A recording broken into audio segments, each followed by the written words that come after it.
nação azul-laranja, bem-vindos à caverna, aqui é o Breno e hoje vamos analisar o que foi dito na coletiva de apresentação dos nossos coordenadores ofensivo, defensivo e de special teams. Luke Getsy, vamos começar com o nosso novo coordenador ofensivo. Obviamente não poderia ser diferente, a primeira pergunta foi sobre Justin Fields e como utilizar e aproveitar o potencial do nosso novo QB. A resposta foi através de um processo, que não existe uma resposta específica e que vai levar tempo. Ele disse que vai precisar conhecer melhor Justin Fields e o foco é entrar em contato com ele para saber o que ele faz de melhor e casar isso com os outros 10 jogadores em campo. Ele ainda complementa dizendo que vão ter a filosofia de ataque e um conceito. Depois de ensinar isso aos jogadores, que eles vão evoluir para a parte mais específica e indo evoluindo à medida que os jogos passam. Também foi perguntado de como balançar o seu sistema, a sua ideia de jogo, sem ter jogadores do nível de Aaron Rodgers e Davante Adams. E ele acabou respondendo mais ou menos da mesma forma, que primeiro eles precisam estabelecer a cultura e a filosofia do jogo e garantir que todos estão na mesma página e depois focar no que cada um faz de melhor. Ele, em diversas respostas, focou muito nesse ponto da relação dos jogadores e focar no que cada um faz de melhor. Em seguida, ele foi perguntado sobre qual seria a filosofia dele, qual seria essa filosofia do Getsy. E a resposta dele foi que a primeira coisa é com a relação dos jogadores, estabelecer uma identidade para o time. Isso é feito através dos jogadores e da comissão técnica. E não existe uma resposta específica para isso, segundo o nosso coordenador ofensivo. É algo que vai ser feito através de um processo e que o ataque vai se tornar algo. Eles vão se tornar, criar uma identidade, uma filosofia. Quando perguntado sobre a questão do jogo aéreo e terrestre, ele falou em se comprometer em deixar o jogo terrestre definir o jogo aéreo e construir tudo a partir disso. Então, fica a dica aí, Matt Nagy. Agora com o nosso coordenador defensivo Alan Williams, que veio junto com Matt Eberflus lá dos Colts. E não podia ser diferente, ele foi perguntado logo de cara sobre o acrônimo HITS, que o Matt Eberflus tanto citou na sua coletiva de apresentação.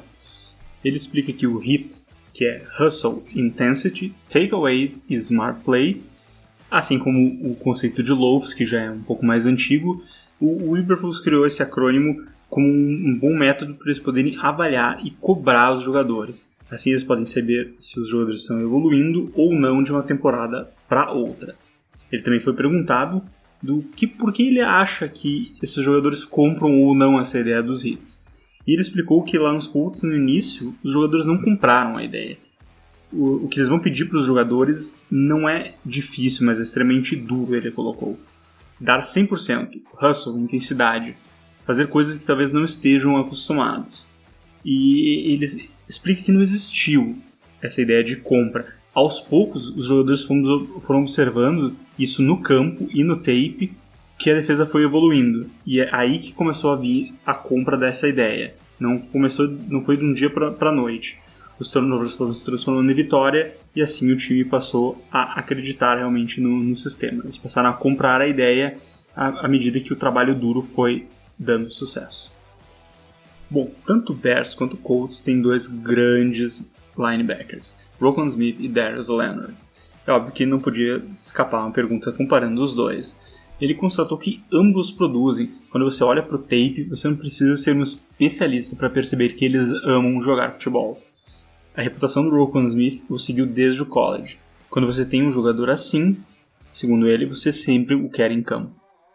Williams foi perguntado, na prática, como funciona essa responsabilidade do time, essa cobrança.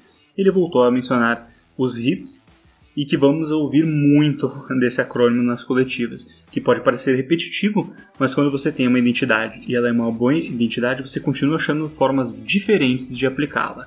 Com os hits, eles têm um teto representando onde eles querem chegar e como eles querem jogar. Se o jogador não chega nesse padrão, os bons técnicos, professores, ele corrigiu, precisam ajudar o jogador a chegar nesse padrão que vamos estabelecer. E por causa do princípio dos hits, existem formas de medir o que precisa melhorar, como hustle, tackles, etc. Ele foi perguntado sobre a idade de jogadores como Mack e Quinn. E ele respondeu que tem 50 e poucos anos e se considera um homem jovem.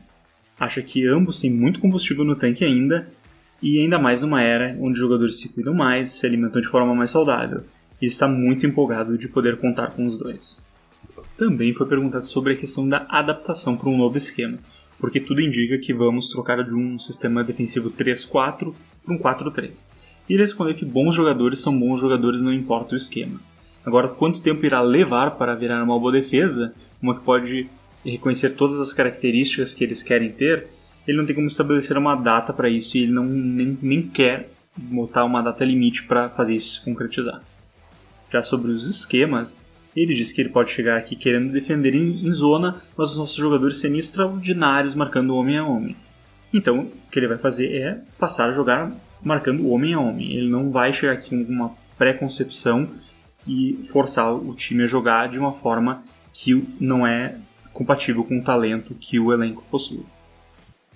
E por fim, Richard Hightower, nosso novo coordenador dos times especiais que veio dos 49ers e já teve passagem pelo Chicago Bears. Ele disse que acredita que podem fazer algo especial com esse time.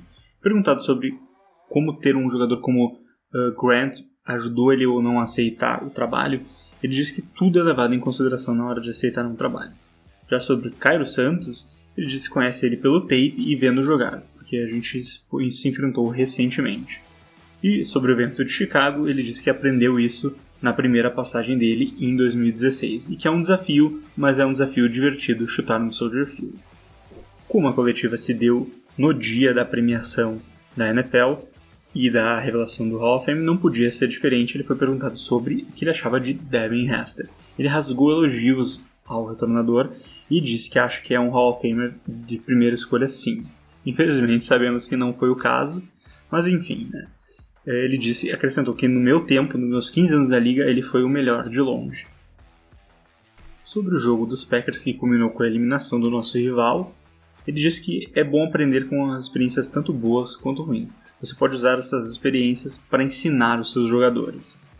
E finalizando, ele foi perguntado se ele acha que a torcida dos Bears vai gostar mais dele já desde o início pelo que ele fez com os Packers.